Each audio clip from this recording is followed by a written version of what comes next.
FM News Talk 97.1. On demand audio. We're going to pick Chris Arps' mind here in just a minute. Who is the man that would risk his neck for his brother, man? Chris, how are you, my friend? Good. You know, I'm using Church's headphones. He's got a big head. He does have a big head. Or either I've got a small one or the other. I had to do a big adjustment there to get those My on. wife always tells me she borrows my reading glasses, right, and they fall off of her face. And she says it's because my head is too fat. And I told her it's because it has too many brains in it. Exactly. That's the problem. Go with it. Thank you. Go with it. Just go with the flow there. So what, did you see Donald Trump's speech yesterday? Extreme vetting? Yes. Yes. What do you think about that? I like the fact that he read from a teleprompter and then he was on message and he attempted to look presidential. I like that. That's good. That's high praise. Yes. Do you agree with the fact that we should vet these people a little more stringently before we bring them into this country? And by that, I mean, what's wrong with picking areas that we know we have a problem and stopping the flow of immigration from those countries until, and it may not take long, maybe it takes 3 months or 6 months until we have a plan in place and we say everybody who comes in is going to go through boom, boom, boom, these guidelines. And once they meet all 4 or 5 of them, then we'll consider granting them immigration status. I agree. There should be more stringent specifications if you're from Syria than if you're from Great Britain. I agree with that. Or Canada. Or Canada. I think some of the issues come into play is when you start talking about constitutional things, when you're asking about your religion. You know, one of the things that Donald Trump said yesterday is people that are hateful or engage in bigotry, you know, they're not going to be allowed into the country. I can't imagine someone, you know, at the visa station somewhere saying, I want to come to America, and yes, I'm a potential terrorist, I'm hateful, I'm a bigot.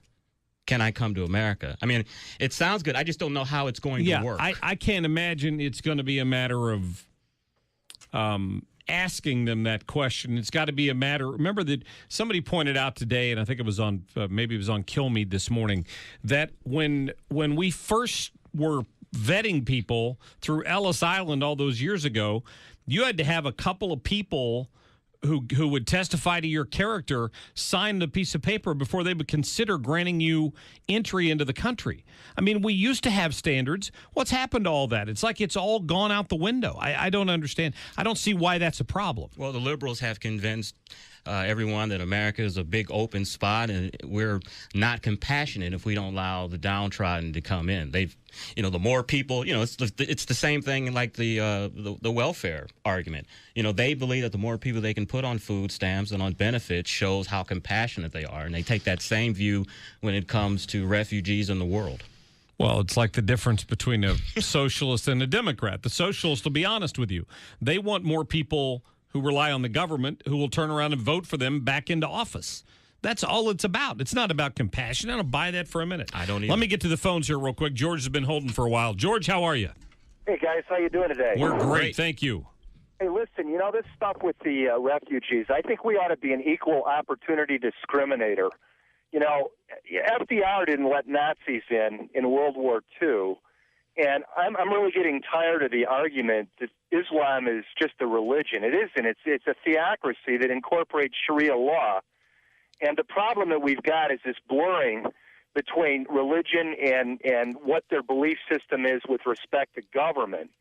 And if we're in this real war on terror, as all of these politicians claim we are, and much of it is created by them, in my opinion, then let's be in a real war on terror and shut it down.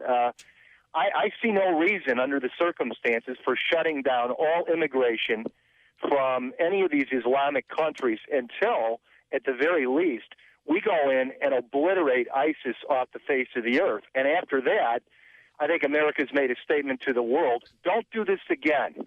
You want to come in, no problem, but you better assimilate or we're going to do this to you another time. And, this is what we really need. Trump's dancing around in all this minutia, and this is where he's going to get caught. And he might lose because of it. Who knows? Yeah, I thought about that the other day. I read an article that talked about the fact that Jimmy Carter didn't take any grief when he banned any Iranians from coming into the country when we were having problems with them, when they had the hostages. Absolutely not. And the other thing, too, I wanted to make a comment on, and you might want to get William Binney, the former NSA whistleblower. He was a senior director in the NSA for years and blew the whistle on all of their Orwellian spy activities on all of us instead of going after the real bad guys, which are the terrorists, okay? A little profiling might help in that regard, but we don't do that anymore.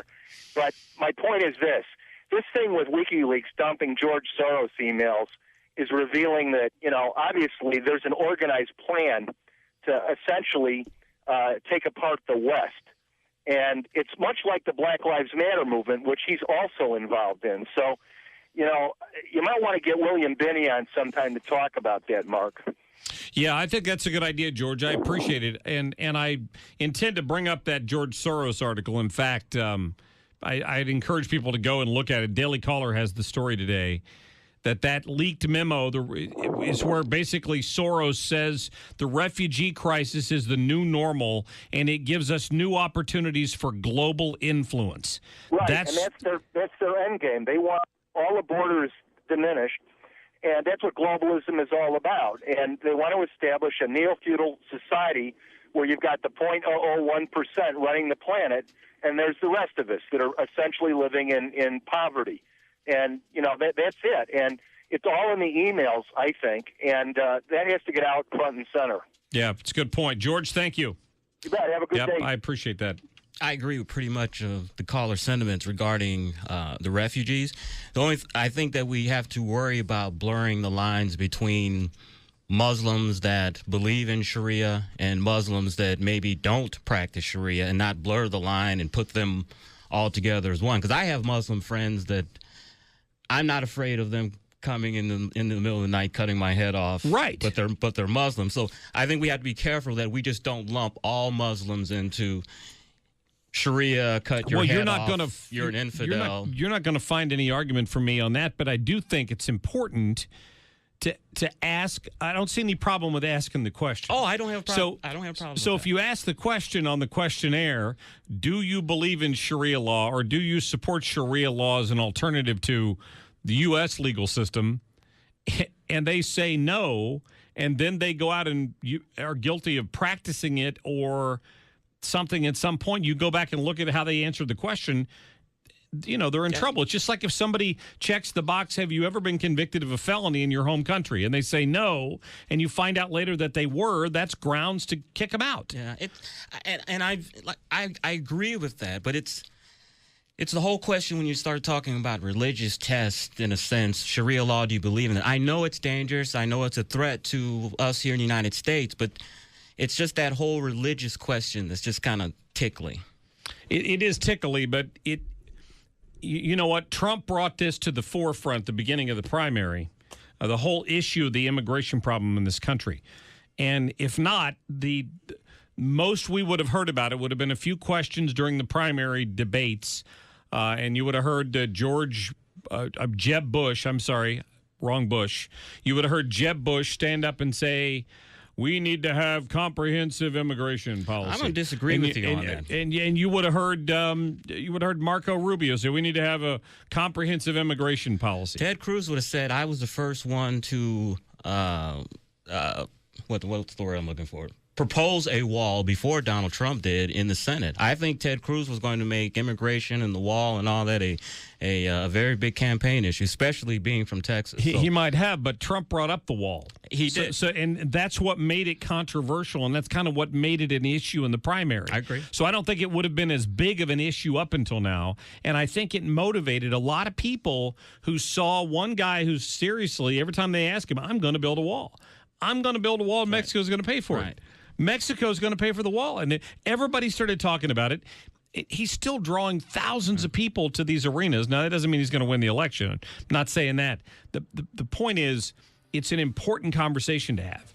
And I love the fact that we're still having it today as we head into this primary, because if Hillary Clinton gets elected, it's all out the door. She's granting them all amnesty, despite the fact that they broke in our front door. They're all going to be patted on the back, given a Democratic voter registration form, and sent down to the welfare office. I agree that Donald Trump I'm glad that he made it an issue. I just wish he would have done it just a tad bit more tactfully. There you go. Spoken like a consultant. I appreciate that.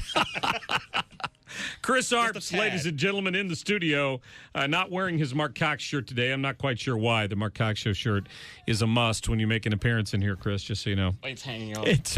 He's getting it washed right now. He's getting it dry cleaned.